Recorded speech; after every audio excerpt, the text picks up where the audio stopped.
معافی کی باتیں کرتے ہو، اور معافی تم مانگو، معافی جو تم نے 35 سال 40 سال اس ملک پر قبضہ کر کے مارشل لاء لگا کر رکھا ہے، مارشل لاء لگا کے عوام کو اور پاکستان کو جو ہے آپ نے جس ذلت اور رسوائی میں دھکیلا ہے، معافی تم مانگو اس عوام سے اور پاکستان سے۔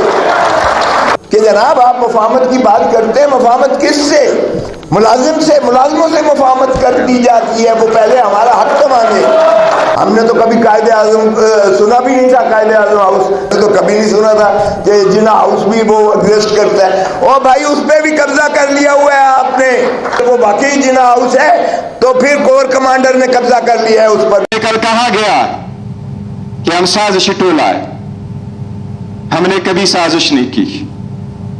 اپنے سازش کرنے والوں کو بے نقاب کرو، ہمیں ٹولہ نہ کہنا، ہمیں سازشی نہ کہنا کہ ہمیں 7% ملا ہے، آپ دوبارہ کریکشن کر دیں۔ کوئی ضرورت نہیں تھی پریس کانفرنس کی، ہمیں اتنا ایکسکلوسیولی کر کے ٹارگٹ کرنے کی، اور ہمیں کسی کی سرٹیفکیٹ کی ضرورت نہیں ہے۔ سارا رپورٹ دکھا کے دیکھے، اس میں میرے ملک کے بچے ہیں، اس میں بوڑھے ہیں، اس میں عورتیں ہیں، اور اس میں ہر واقع اب لائب کے لوگ ہیں، اور انہوں نے کبھی اس ملک کا گملہ تک نہیں ٹولا۔ ہم سازشی نہیں ہے، ہم ملک کے وفادار ہیں۔ واحد فیڈریٹنگ یونٹس کو کنیکٹ کرنے والی جس کی 4 صوبوں اور وفاق میں نمائندگی ہو، وہ پاکستان تحریک انصاف ہے۔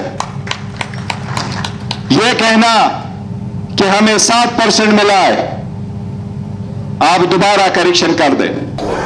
باقی چیزیں کہہ دی گئی ہیں، میں اس لیے دہرانا نہیں چاہتا نہ آپ کے درمیان باقی زیادہ دیر، لیکن آج جو تشدد، میں لاہور سے سیدھا آ رہا ہوں، آج جو تشدد کیا گیا ہے وکلاء پر، پرامن وکلاء کا احتجاج تھا لاہور میں، وہ ہائی کورٹ میں آنا چاہتے تھے اور وہ جو ہے اپنا کراچی ہال میں آنا چاہتے تھے، بار میں آنا چاہتے تھے احتجاج کنا، اور اس قدر آنسو گیس کیا گیا، اس قدر لاٹھی چارج کی گئی ہے، اس قدر تشدد کیا گیا کہ سارا گرد و غبار جو ہے پھیلا ہوا تھا، اور 100 کے قریب جو ہے وکلاء کو گرفتار کیا گیا ہے۔ اس جمہوریت کی بات کرتے ہو، یہ پنجاب میں تو پولیس اسٹیٹ بنا دی گئی ہے، اور یہ اس لیے خوف پھیلایا گیا ہے تاکہ کل جو ہے پاکستان تحریک انصاف کا پرامن احتجاج سے مانے رکھا جائے، اور ایک ایسا تاثر دیا جائے کہ جی دیکھیں کوئی بھی نہیں نکلا، اس میں تو احتجاج ہوا ہی نہیں ہے، لہذا ہم جو کہہ رہے تھے ہمارا بیانیہ صحیح ہے۔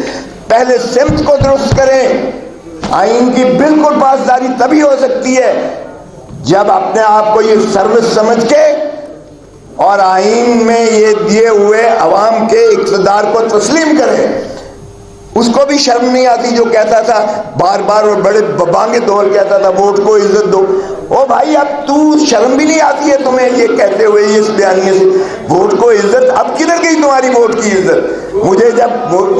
مجھے جب اس نے خواجہ سعد رفیق نے مبارک دی کہ اپنی شکست کو تسلیم کر کے مجھے جیتنے کی، کیونکہ پاکستان لاہور پاکستان کا دل ہے اور میرا حلقہ لاہور کا دل ہے، تو اس نے جب مجھے مبارک دی میں نے کہا کاش یہی اخلاقی درس تو اپنے بڑوں کو بھی دے دیتا۔ نواز شریف اگر ڈاکٹر یاسمین سے ہار گیا تھا تو اگر وہ یہ تسلیم کر لیتا تو اس کے قد کاٹ میں اضافہ ہوتا اور اچھی روایت بنتی۔ اگر شہباز شریف ہارا ہے لاہور سے، کیونکہ مجھے پتا ہے کہ لاہور سے ایک سیٹ مسلم لیگ نون نہیں جیتی ہے، جو کہتے تھے لاہور ہمارا گڑھ ہے، اور شرم آنی چاہیے خواجہ آصف کو جو کہتا تھا کوئی حیا ہوتی ہے کوئی شرم ہوتی ہے، اب اس کو خود یہ میں اس کے الفاظ دہراتا ہوں کہ بھائی تم ریحانہ ڈار سے ہارے ہوئے، اتنی بری طرح سے ہارے ہوئے، اور تم آج وفاقی وزیر بنے بیٹھے ہو، اور گھس بیٹھیوں کو پہلے نکالے تو صحیح۔ اگر ہمارے ساتھ بات